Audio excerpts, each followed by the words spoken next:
Hey guys, let's get more news about Dallas, but first, don't forget to subscribe and leave your like. Ellis candid about Zimmer, journey back to Cowboys. Mike Zimmer and Ezekiel Elliott aren't the only ones reuniting with the Dallas Cowboys in 2024. Don't forget about Greg Ellis, the former 8th overall pick turned Pro Bowl defensive lineman that has now scratched and clawed his way into an NFL coaching job and, apropos to his career arc, it's with the team that drafted him and the coordinator that coached him. If there is anyone on the coaching staff in Dallas that can relate to what the incoming 2024 rookie class is feeling, particularly the top draft picks, it's Ellis.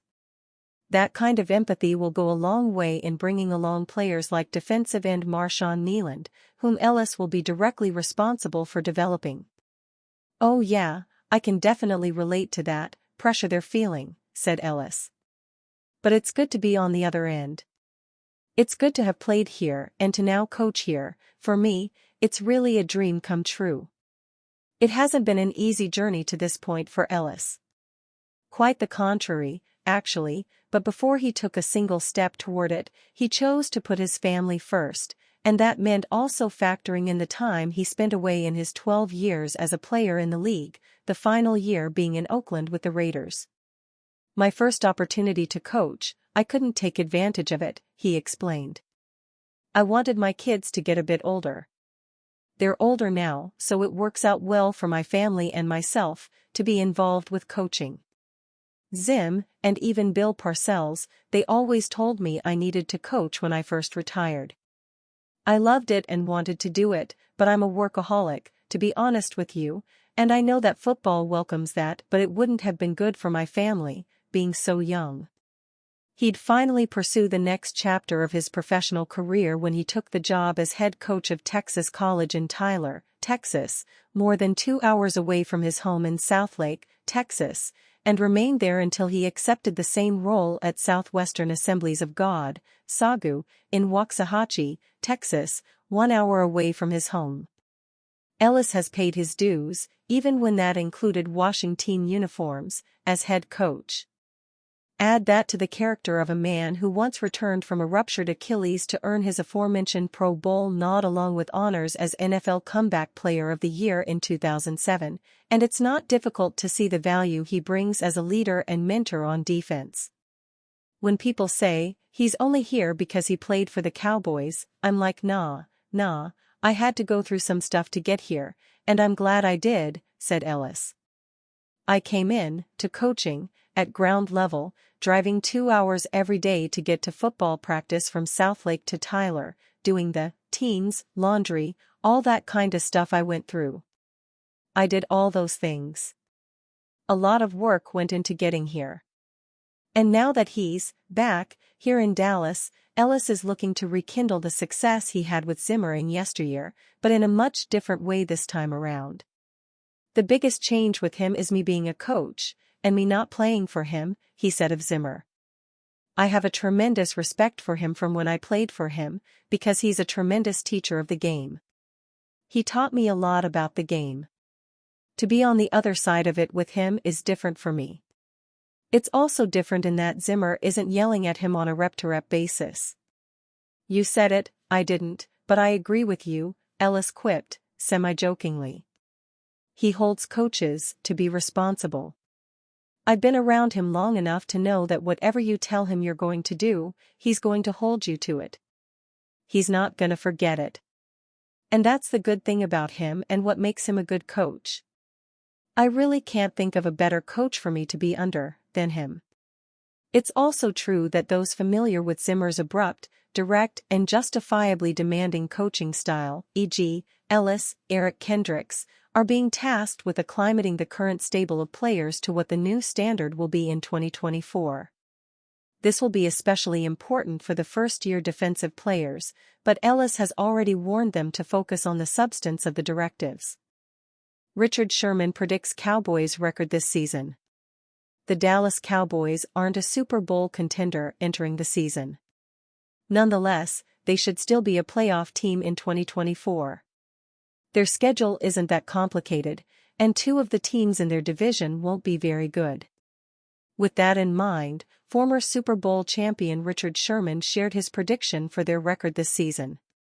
Talking on Undisputed, he claimed that the Cowboys will go 11-6. He believes they'll lose one game to either the Tampa Bay Buccaneers or New Orleans Saints, split with the Philadelphia Eagles, and might lose to the Cincinnati Bengals if they have Joe Burrow on the field by Week 14, as he's been quite injury-prone in his career. 11-6 isn't exactly what the fans would hope for after being one of the best teams in the regular season last year. However, the team suffered some major losses in the offseason, and Jerry Jones barely did anything to address the needs they had. On top of that, Dak Prescott and CeeDee Lamb might not be thrilled with their current contract situations, and that's something that cannot be overlooked. If anything, their discontent could only get bigger with every week that goes by. At the end of the day, this figures to be yet another prototypical Cowboys season. They might beat some bad teams early in the season to get the fans' hopes up, just to drop the ball when it matters the most and lose early in the playoffs. Browns star David Njoku sends message to Cowboys on opener. David Njoku feels that the NFL knew what it was doing when it scheduled the Cleveland Browns opener against the Dallas Cowboys. Njoku and the Browns will host the Cowboys in a high-profile opener on September 8. The sides have not faced off since 2020, a game the Browns won 49-38. I'm honestly excited to play everybody. But obviously, during the Pro Bowl I had some friendly arguing between me and Micah Parsons about Cleveland and Dallas. I'm assuming that us playing them in Week 1 was not a coincidence, Njoku said in an interview with Herwigo Browniesliv. The people upstairs with power saw that interaction and wanted to capitalize. I can't wait. I'm sure he's going to bring his A-game along with the whole Dallas Cowboys team. It's up to us to bring our A-game as well. Let the show begin. Njoku was referencing a spat with Parsons when the duo faced off in the Madden 24 Challenge as part of the Pro Bowl. Things got heated when Parsons, who held a halftime lead in the virtual clash, said Njoku showed why Cleveland is Cleveland. He said Cleveland is Cleveland, but we're both here, Njoku fired back at Parsons. We're both playing this Madden game. So what are you saying about Cleveland is Cleveland? Dallas is Dallas. Both the Browns and Cowboys were bounced in the first round of the playoffs in disappointing fashion. Cleveland fell to the Houston Texans 45-14, while Dallas was upset by the Green Bay Packers 48-32 in a game they were a double-digit favorite for. The Browns got a tough draw with their slate for next season. The Browns have the toughest opponent strength of schedule at .547.